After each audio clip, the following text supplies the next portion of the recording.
Salut la team royale B.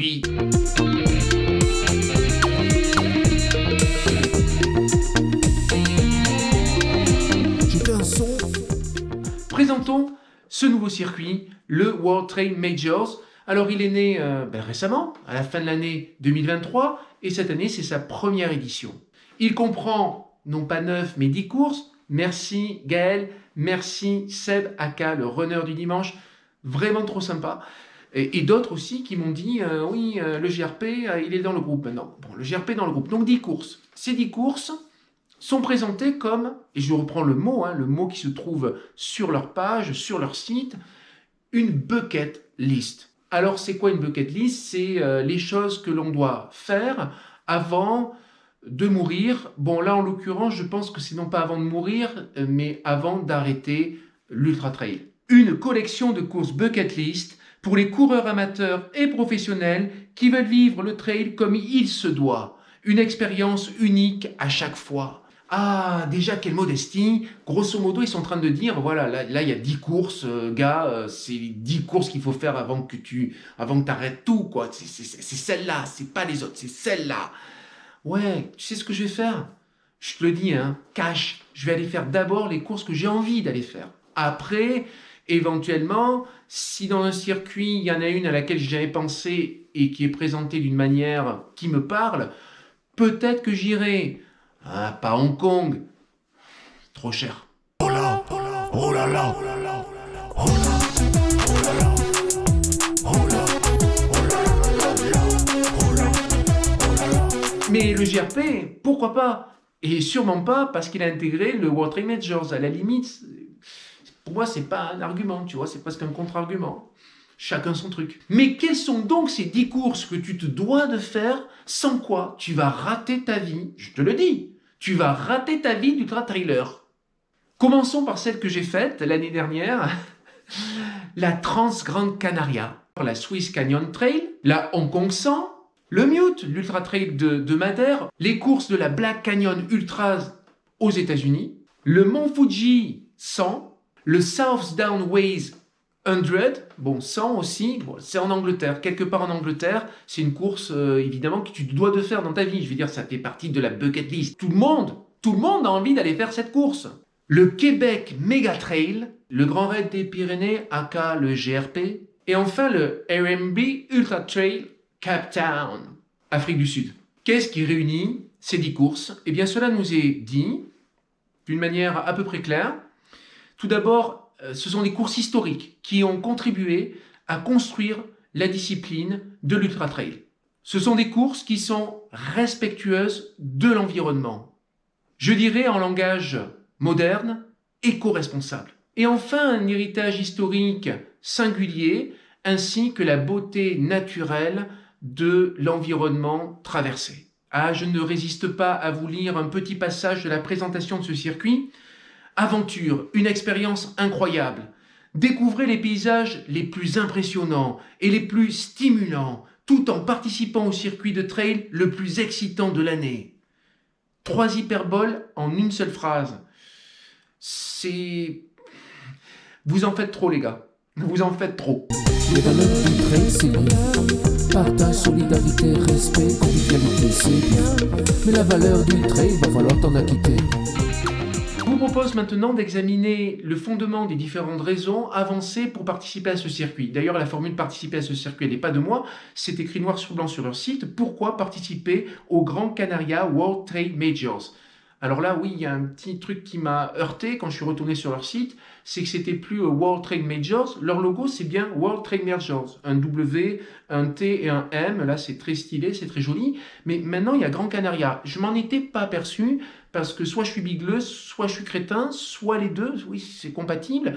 Mais en même temps, les articles que j'ai lus précédemment, qui datent depuis, les premiers datent de fin 2023, c'est World Trail Majors. Il n'y a pas Grand Canaria. J'y reviendrai, j'ai une proposition à faire. Donc le premier argument qui est avancé, c'est un argument historique. Je vais vous lire ce qu'ils écrivent, ça me plaît beaucoup. Le Grand Canaria World Trail Majors, c'est une association formée de courses emblématiques du monde entier qui a jeté, rien que ça, hein, qui a jeté les premiers germes du trail. Ah oui, où ont commencé à s'écrire les premières pages de ce sport encore jeune qui compte aujourd'hui des milliers de coureurs. Ces courses, c'est quoi? C'est la Dream Team des pionniers. Alors je me suis dit, tiens, je vais aller voir les premières éditions. Je savais que Swiss Canyon Trail, c'est une course ancienne.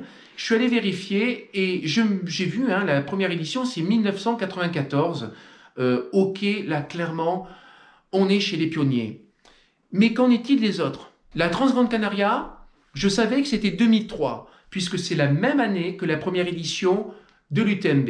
Pour tout vous dire, j'ai jamais considéré que l'UTMB était, dans l'univers de l'Ultra Trail, une course qu'on pourrait qualifier de course des pionniers. Alors c'est vrai que la première édition a été dantesque. Bref, 2003, si c'est une date de pionnier, c'est la fin des pionniers, quoi. Avant de vous donner les dates des premières éditions des autres courses de ce circuit World Trail Majors, je vais vous dire ce que je considère comme des courses de pionniers. Évidemment, la Western States, première édition officielle, parce que la distance a été parcourue avant, j'ai fait une vidéo là-dessus, allez voir, c'est 1977. Ça, c'est un truc de pionnier. Le Marathon des Sables, première édition, là encore, ils étaient, je ne sais pas combien ils étaient pas très nombreux, c'était vraiment des tout petits comités de participants. Quand je dis tout petit comité, c'est moins de la centaine. La première édition de l'UTMB, c'était prévu pour 300, ils seront 700 à partir. Vous voyez les proportions, le truc existait, il existait déjà. Là, en 1986, c'est vraiment quelque chose de surréaliste, le Marathon des Sables. Donc, combien de participants, je vais l'écrire quelque part, je ne sais pas, mais je vous dis, à mon avis, ils sont moins d'une centaine. Et maintenant, le Grand Raid. Le Grand Raid, première mouture, ça s'appelait la Marche des Cimes 1989. On est clairement dans l'historique du trail, la naissance de la discipline avec le Grand Raid aussi. Et puis, ça a changé de nom en 90 et jusqu'en 93, ça s'appelait le Grand Raid. Et depuis 94, ça s'appelle la Diagonale des Fous, la Diag.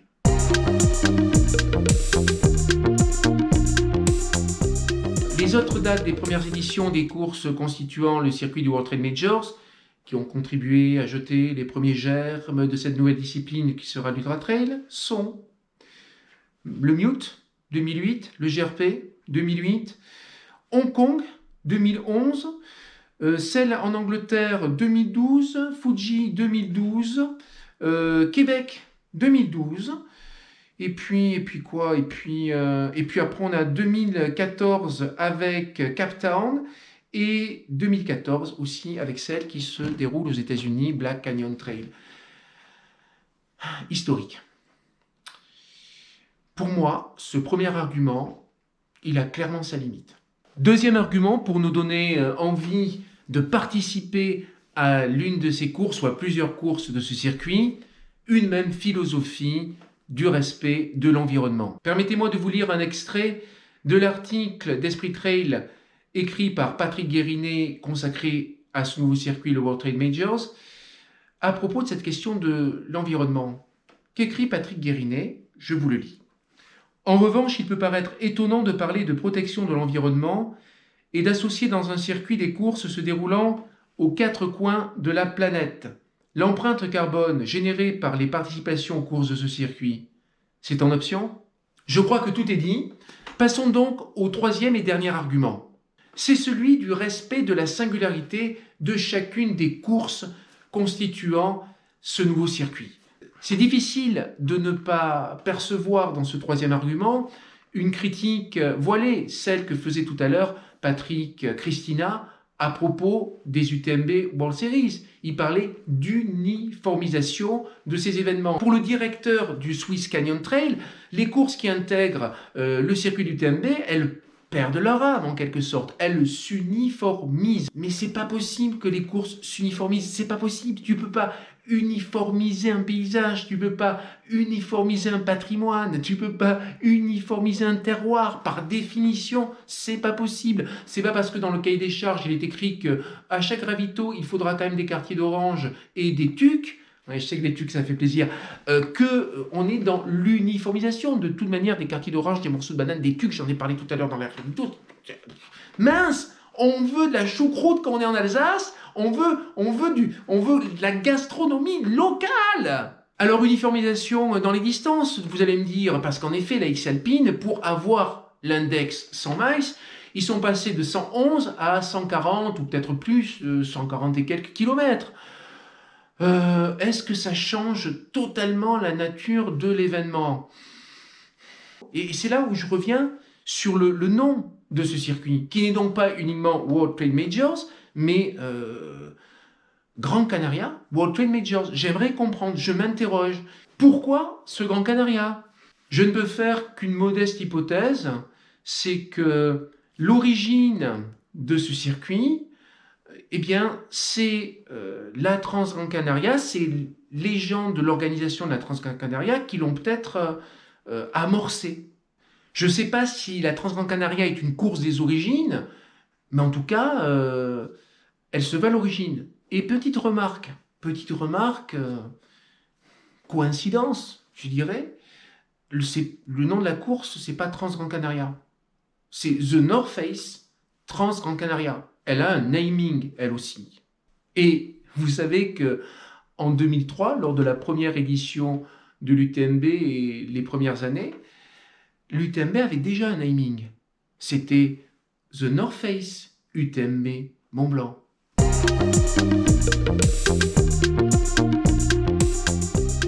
Que dire?